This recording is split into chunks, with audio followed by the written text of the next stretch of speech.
সুতরাং আমি মনে করি হ্যাঁ, ইন্ডিয়ার সাথে বাংলাদেশের একটা ইন্টারনাল প্রবলেম হয়েছে, আপনারা সেটা নিজেরা বসে দেখে নিন।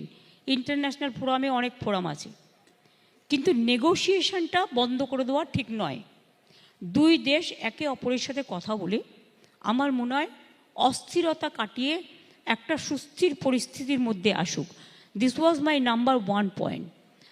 সব কিছু কিন্তু মনে রাখবেন, যেহেতু বাংলাদেশের ভাষাটা আর আমাদের ভাষাটা এক, সংস্কৃতিটা এক, এবং ওখানে বিজনেসম্যানও অনেক আছেন যারা বিজনেস করেন, এপার বাংলা থেকে ওপার বাংলা, ওপার বাংলা থেকে এপার Bangla. Of course there is a geographic boundary, কিন্তু আমাদের হৃদয়ের কোনো বাউন্ডারি নেই। আমরা সবাই সবাইকে খুব ভালোবাসি। কাজে আমি চাই যে আমাদের রাজনৈতিক মতামত যাই থাকুক না কেন, রাজনৈতিক প্রতিশোধ, প্রতিহিংসা যার প্রতি যাই থাকুক না কেন,